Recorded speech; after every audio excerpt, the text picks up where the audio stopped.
Hello. So today we're talking about Chapter 19, the endocrine and hematological emergencies. What I need you to keep in the back of your head is that endocrine and hematological emergencies are essentially still following the Yellow Brick Road. If they become within the altered mental status, you're still doing involvement in, you're still looking at AEIOU tips. If they are awake and alert, they haven't gone all the way down to ultra status, then you're still going down your sample. And within your sample, if they say, hey, I'm diabetic, or hey, I have sickle cell, then you're going along that pathway. But essentially, if you follow the Yellow Brick Road, you'll be fine during this. So your national EMS competencies is that you need to have an understanding of why you're doing what you're doing. Diabetic emergencies will cause altered mental status because they're A&P and they're patho. Hematological, you're looking at sickle cell, or you're looking at clotting disorders. Endocrine system controls the cells, organs, and bodily function, and they will have a mirage of signs and symptoms, but ultimately follow the Yellow Brick Road and you will not miss anything. The endocrine system is a miscommunication problem, is miscommunication between the glands and the hormones. Glucose metabolism. The brain wants three things. Yes, the slide says two, but the brain really wants three things. It wants blood, it wants glucose, it wants oxygen. So during an endocrine emergency, the brain is not getting enough glucose, be it be diabetes type 1 or type 2, there is a mismatch there. Glucose metabolism happens in the pancreas. This slide goes over some of that patho there for you. Complications, whether it be type 1 or type 2 diabetes, it is still going to be blindness, cardiovascular disease, kidney failure, neuropathy. And with both of these patients, if the glucose is too low, it'll kill them. If the glucose is too high, it's going to kill them. If glucose is too low, it's going to kill them faster. Glucose is too high, it's going to kill them slower.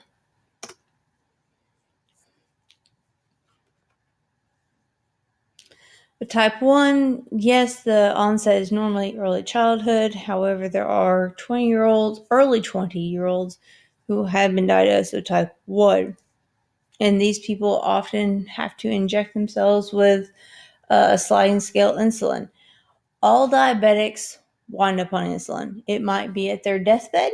It might be early on. But either way, they're all going to end up on insulin. The difference between type 1 and type 2 is that type 1 is the pancreas has died due to an autoimmune disease or some type of illness that has happened early on in childhood, and the pancreas just simply doesn't produce any insulin whatsoever. Type 2 means that there's too much sugar, too much glucose floating around in the body, and the pancreas just cannot keep up with it. It's just too much. That if you keep that straight in your head, life gets easier. Both type 1 and type 2, yes, this slide goes over type 1, but both will experience polyuria, polydipsia, polyphagia, weight loss, and fatigue across the board if their glucose is too high. Why? Because there's too much Kool-Aid in the pitcher and not enough water to dilute it. So the body is trying to dilute it by itself by making you drink lots and lots of water, by trying to pee it out, by trying to eat because the cells are starving because it's not being utilized. And as a result, you have weight loss and you have fatigue because all these different systems are being utilized all at the same time. Ketones will spill up in the blood, they'll spill out into the urine, and the patient becomes acidotic. When patients either be type 1 or type 2, when they become acidotic, they will try to compensate with their lungs, and you'll end up with what they call Q-small respirations.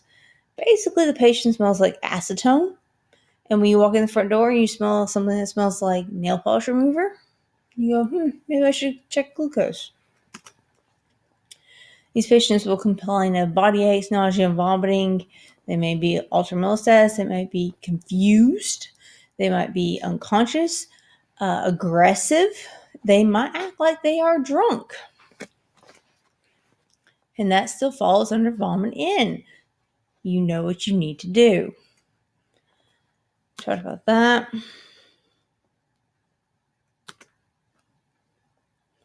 Type 2 diabetes, we talked about that a little bit before. Basically, you've lived your life, you've not eaten the right things. Pancreas cannot keep up with the amount of glucose that you have in your body. And now you are having to take either oral medication to make the pancreas secrete more insulin to compensate for the excess of glucose, and in the later stages of life, it might be on your deathbed, it might be before then, you will wind up on insulin because the pancreas will just be wiped out.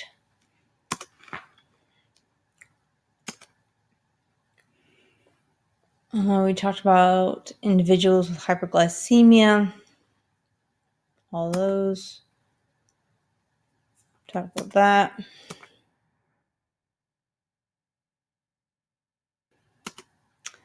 If their glucose, low glucose, the brain cannot tolerate it, and you will have brain death. High glucose, the brain does not tolerate, but it can tolerate it for a longer amount of time. That is why in your scopes of practice, it talks about giving glucose supplements to the patients who are alert and oriented, and they can take in a supplement, be it be cake icing or glucose tablet, similar to what you get at CVS. Something along those lines. They can take it in their mouth orally, because I don't want brain death to happen.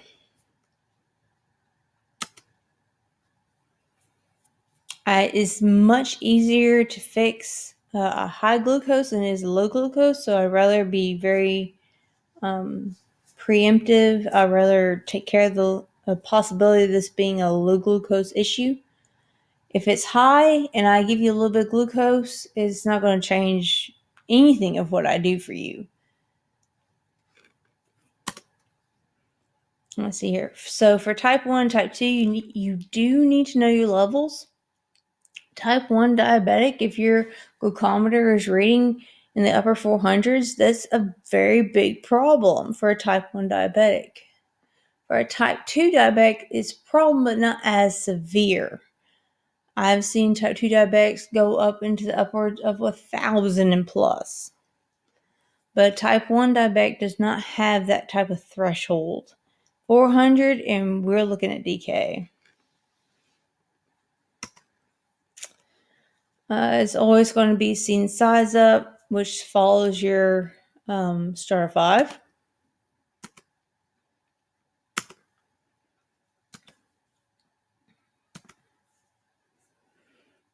And then it goes into your sample. So is this a type 1 or type 2?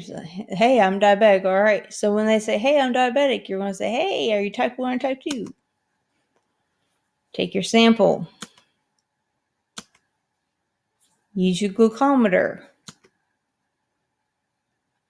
Follow your protocols. And of course, transport. This is the glucose stuff. You do not put anything in a person's mouth if they are unconscious. Problems with hypoglycemia also includes seizures,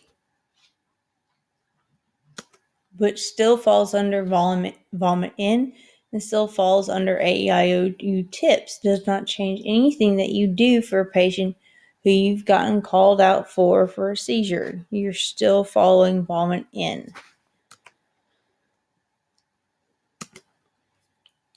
Hematological emergencies. This is sickle cell. This is hemophilia. This is thrombophilia. So the blood is red blood cells, white blood cells, platelets, and plasma. Sickle cell patients. The short and sweet version of it is basically these cells, because they are not getting, because of an inherited trait, they are